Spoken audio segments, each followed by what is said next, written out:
Good evening po pa sa ating lahat at papasalamat po ako for allowing me to speak in our anniversary, church anniversary po. Thank you, Pastor Romel, for allowing me to preach the word in this pulpit and sharing the blessings of the word of God, no? At again, no, again ako na agad. Bago po ako magsimula, I would like to greet you in behalf of Shield of Faith Bible Baptist Tabernacle, Tanawan Mission. Happy 11th church anniversary po para sa aking mother church, no? Kayo naging blessing po sa amin, not just in prayers and in financial support, but also in encouragement and also in all diligence of His work, no? Kayo po yung isa sa mga examples po namin sa Tanawan. Being here at 11 years in the service of God here in Makati. At napaganda po ng tema nyo, no? Rejoicing in God's faithfulness. At yan din po ang title ng aking mensahe sa oras na ito. Yan po yung in-impress ng Banal na Espiritu ang gamitin ko rin na title. At syempre, sasabay na rin po ako sa tema ng inyong verse na ginamit, no? Psalms chapter 89 verses 1. Pero sa akin po, Psalms 89 verses 1 to 4. At pag-aralan po natin kung bakit po tayo kailangan mag-rejoice sa pananampalataya ng ating Panginoon, no? So buksan po natin sa Psalms chapter 89 verses 1 to 4. Psalms chapter 89 verses 1 to 4. If you're there, please say amen. Thank you very much for that one. Buksan po natin at basahin. Basahin ko po sa unang talata hanggang sa 4. Basahin ko po pala sa aking Biblia ng malakas at sundan niyo po ako sa inyong mga upuan. Ready now? Psalms chapter 89 verses 1 to 4. I will sing of the mercies of the Lord forever. With my mouth will I make known thy faithfulness to all generations. For I said, mercy shall be built up forever. Thy faithfulness shalt thou establish in the very heavens. I have made a covenant with my chosen. I have sworn unto David, my servant. Verse number 4 and the last. Thy seed will I establish forever and build up thy throne to all generations. Selah. Tayo po'y muna yung manalangin, mapagpala naming Ama sa langit. Maraming salamat po. At inabot po ng simbahang ito ang 11 years of faithful service to you, Lord. We pray that kayo po ang magbasbas sa kanila. Kayo po mag-encourage. Gamitin niyo po ako na sisidlan ng inyong salita upang ang blessing po ay dumaloy po sa akin at makita po ang Kristo at hindi po ako. Dalangin po namin, Panginoon, ang mga kapatiran narito. Maging blessing po sila, hindi lamang po sa kanilang pastor, pati po sa mga bawat isa. Papasalamat po kami and we're rejoicing in God's faithfulness, Lord. Salamat. Kayong aming maitas ngayong gabing ito sa matamis na pangalan ni Jesucristo. Amen and amen. At ngayong gabing po ito, magkakaroon po tayo ng word study. Yan. Most of our points are galing po sa salita ng Panginoon. At titignan po natin ang pagkakataong ito kung bakit ba kailangan nating mag-rejoice ayusin natin sa title, Rejoicing in God's Faithfulness. Bakit nga ba tayo natutuwa o nagagalak yan? Hindi natutuwa, nagagalak sa pananampalataya ng Panginoon. But before that, pag-aralan po muna natin, no, ang konteksto ng ating salita, ng ating mga binasa, no. Buksan natin sa 1 Kings chapter 1 verse 43 at makikilala po natin yung nagsulat ng salmong ito, ng awiting ito na ang pangalan ay si Ethan. Si Ethan po in 1 Kings chapter 4 verse 31, for he was wiser than all men, than Ethan the Ezrahite, and Heman, and Chalcol, and Darta, and the sons of Mahol, and his fame was in all nations round about. Bukod kay Ethan, ang mas matalino pong tao ay si Solomon lamang sa pagkakataong ito. The King Solomon was wiser than all men, especially listing Ethan the Israelite as one of the elite thinkers of Solomon surpassed. Si Solomon lang po ang mas matalino kay Ethan, no? Kaya nung sinulat po niya ito ay pinag-aralan po pong mabuti. Bakit kaya niya isinulat to? Kasi po, habang sinusulat po niya ito, sa bandang dulo, meron pong nangyayari.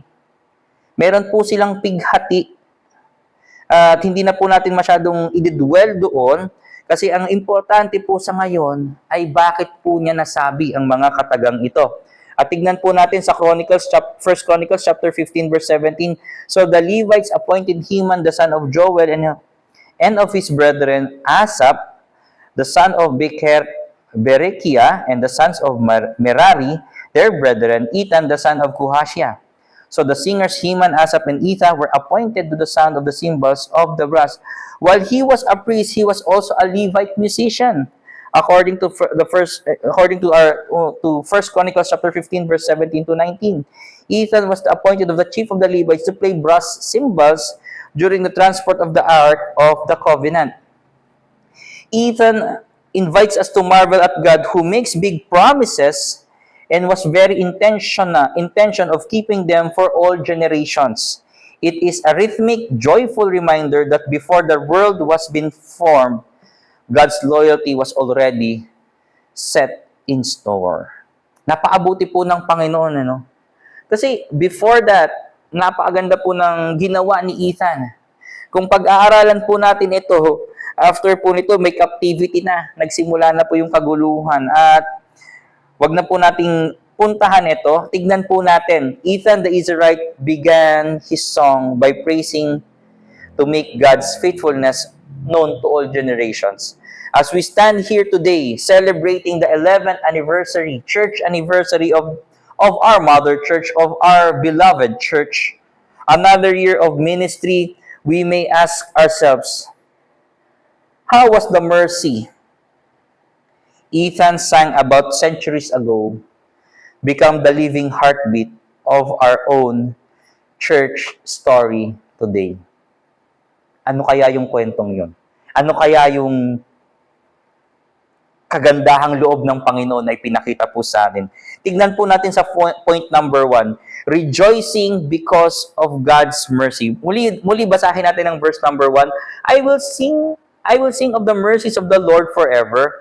With my mouth, I will make known thy faithfulness to all generations. Pag-aralan po natin yung word na mercy. For this point, mercies. Marami po. Hindi lamang po si Ma'am Mercy Cardanio at si Ma'am Mercy Pascual ang narito. Meron po tayong mercy ng Panginoon sa ating buhay.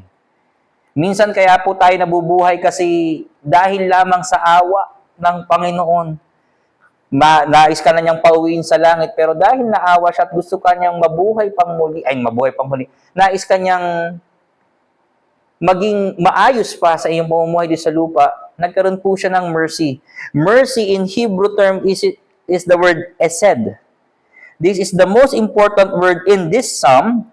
Hesed refers to God's covenant loyalty or unfailing love. That's mercy. Kaya si Ma'am Mercy, love yan. It isn't just emotion. It's a legal commitment. Ay, naawa ko sa'yo. Hindi po ganun-ganun lamang yan. Pag ang Panginoon ang nagbigay ng mercy, covenant po yan. Hindi po nababali pag binanggit po nating covenant. Hindi po napuputol pag tinabi nating covenant. The mercy of God flows through us. The mercy of God stops us. We know the history of this church. Dahil hindi pa tapos ang Panginoon sa atin at may awa pa po siya sa atin, we have been extended in our service with God. Remember our story. Nandun tayo sa maliit na lugar. Nagsisiksikan tayo kada linggo. Hindi natin alam kung may aircon o wala. Lalabas tayo, ang hirap ng parking. Then we have this place. Nagtiyaga tayo for how many years? 10 years. Bakit ko po bilang? Yan din po yung kasal namin ng aking asawa. 10 years na po kami. And yun po yung pagbibilang namin. Now, 11 years na tayo. Going 11 na rin kami, syempre. But look at it. For 10 years, nakapag-ipon po tayo. Dahil sa awa ng Panginoon, nakapag-ipon po tayo ng pera upang ipambili ng lupa. Upang pagdating ng panahon, tatayuan natin sa biyaya ng Panginoon ng building. Hindi ba kayo nabibighani sa mga yan? We rejoice for that mercy. Why? Kung wala yung mercy ng Panginoon, asan kaya tayo? Kung wala yung mercy ng Panginoon, baka ligaw na tayo. Kung wala ang mercy ng Panginoon, hindi tayo makapagpalabas ng mga missionaries po natin. Kung wala yung mercy ng Panginoon, baka yung iba po sa atin dito, tuluyan na pong nag-backslide. The mercy of God is a covenant loyalty. Unfailing love. Mahal na mahal tayo ng Panginoon, kaya hindi po tayo hindi po niya pinapahintulutang mahirapan po tayo. Bagamat may pagsubok, there's always mercy in our life. I can see one-on-one on your faces. Makikita ko yung mga mata nyo.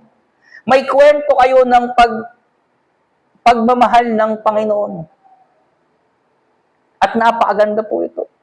Bakit po? Baon-baon po natin yan. At lalo na kung ikaw ay nakaranas ng pagmamahal ng Panginoon, ng awa ng Panginoon, masasabi mong, I can rejoice in God's faithfulness. We can rejoice in God's faithfulness. Next po, we can rejoicing because of God's faithfulness. Kung yung unang, rejoicing because of God's mercy, now in verse number 2, we are rejoicing because of God's faithfulness. Let's read verse number 2. For I have said, mercy shall be built up forever. Thy faithfulness shalt thou establish in every heavens. Faithfulness means emuna. Emuna.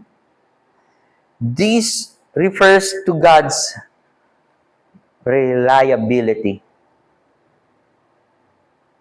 Sino po dito ang merong katagpo?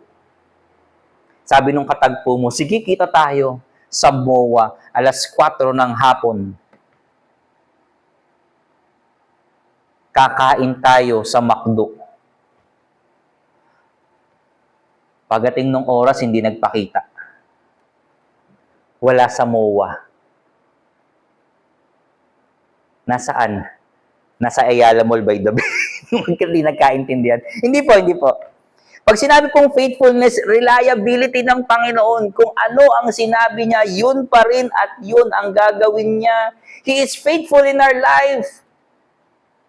Sinabi ng Panginoon, magkakatrabaho ka. Pag sinabi ng Panginoon, tuloy mo lang yan, tutulungan ka ng Panginoon. The psalmist has said and imuna to show that God is both loving and consistent. Hindi po nababali, tuloy-tuloy. If God is not faithful in us, asa na tayo? Gulo na tayo. If God is faithful in us, we don't have a lot doon sa Aurora. If God is not faithful in us, wala tayong mapagmahal na pastor. Baong kanino na lang tayo mapunta. If God is not faithful in us, baka hindi na tayo, yung ibang mga estudyante natin dito, hindi na makagraduate. God is faithful. That's why we need to rejoice. Matuwa po tayo. 11 years is not a feat. It's not a small feat. Kung i-compute po natin, way back, we're more than 40 years in the ministry as a church. But we're celebrating the Shield of Faith Bible Baptist Tabernacle. Under the banner of Shield of Faith Bible Baptist Tabernacle, we are 11 years in the ministry. Ang ganda po niyan. from several hardships, from several mistakes, from several split of the church. But still, God is faithful in your life. Still, nangangako ang Panginoon, ito ang gagawin ko sa inyo, manampalataya lamang kayo sa akin. Hindi po maikli ang kamay ng Panginoon sa Shield of Faith Bible Baptist Tabernacle. Kung noon nakapagpatayo tayo ng building, how about now? How about now? God is still faithful back then. Now, He is the same God that is faithful in our future. Brethren, the theme, rejoicing in God's faithfulness. Napakabuti po ng Panginoon na bakit ngayon nakasimangot ka. May problema, okay. Okay lang yan. After nito, ayan pa rin problema mo. Pero, andyan ang Panginoong tutulong sa iyo. Andyan ang Panginoon na gagabay sa iyo. Andyan ang Panginoon na hindi kanya bibitawan, hindi kanya pababayaan. Why? The word imuna. God's reliability. Now, we should rejoice again. In verse number 3 and 4, I have made a covenant with my chosen. I have sworn unto David my servant. Sabi ng Panginoon na po ito, thy seed will I establish forever and build up thy throne to all generations. Selah. Let's stop for a moment for that. Rejoicing because of God's covenant.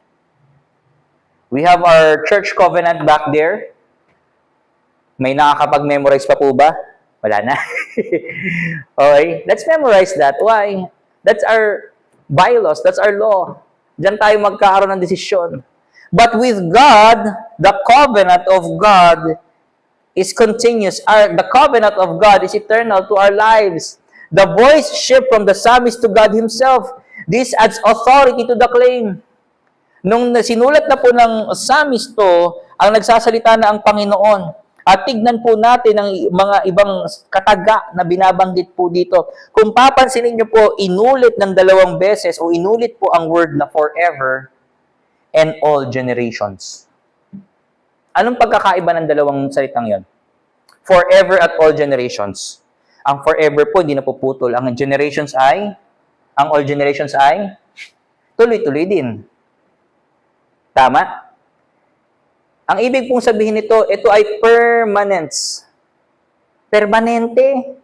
The psalmist is setting a legal trap to God. God is faithful and the covenant is forever.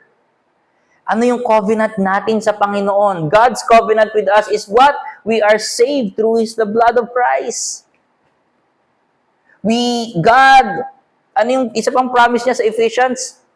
Minahal ng Panginoon ng kanyang simbahan, kaya hindi niya ito pababayaan. Hindi niya ito kakalimutan. Tama? Ang simbahan ito ay asawa ni Jesucristo. Kaya yung covenant ng pag-ibig ng Panginoon, hindi po mawawala dito. The loyalty of God, God keeps His promises because of His character. Esid, stability, emuna. God's word is fixed as the stars. Tuloy-tuloy, hindi gagalaw. Ang iba sa atin dito mainitan lang, di na magsisimbing. Tama? Kahit nga po ako Ang init po sa tanawan, ayoko na dun. Joke. Hindi po. Stability, stable po ang Panginoon. And the last word that I want to share to you is Selah. Selah is an liturgical pause. Hinto. Wait lang. It invites the listener to stop and reflect on the way of God's oath. Para pong ganito, mabilis po ang magsalita. Tignan niyo po ang inyong mga sarili. Naging mabiyaya ang Panginoon sa buhay mo. Selah. Diba? Naging mabiyaya ang Panginoon sa buhay mo na sa oras pong ito, sa punto pong ito, iniisip niyo po yung mga blessing ng Panginoon sa inyo. At nais niyo po siyang purihin at magre-rejoice ka sa Panginoon. The promise of David extends to the future Messiah. Selah. While we are paused, what are the things we have to see and why we are here?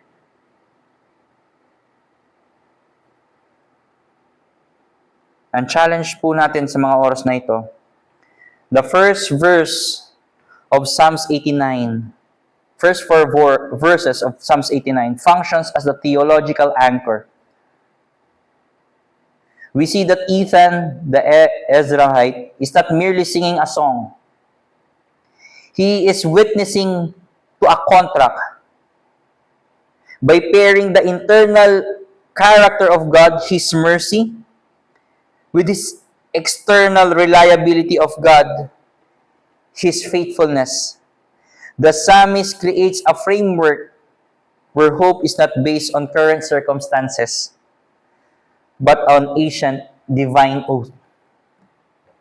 Ano yung pangako ng Panginoon na pinanghahawakan mo ngayon, kaya masasabi mong rejoicing in God's faithfulness? Shield of Faith Bible Baptist Tabernacle, Makati Church. Ano yung faithfulness ng Panginoong Diyos para sa inyo? Nadayo ay nagre-rejoice pa sa mga oras na ito. Muli, happy anniversary sa ating lahat. Tayo po ay manalangin. Papagpala naming Ama na nasa langit, salamat po. Salamat po at kayo ang aming Diyos. Salamat po at ikay tapat po sa amin. Sa likod ng aming pagkukulang, sa likod ng aming katigasan ng ulo, you're still here. You're still providing. You're still blessing. You're still encouraging every one of us here on this church. I pray, Lord, na kayo pa rin pagdating po ng panahon, kung umabot man kami ng 20, kung umabot po kami ng 40, kung umabot po kami ng 60 years, you're still the God that's been faithful with us. And with that, nagpapasalamat po kami. At with that, hindi din po kami magkukulang sa inyo. Rejoice with this victory, Lord.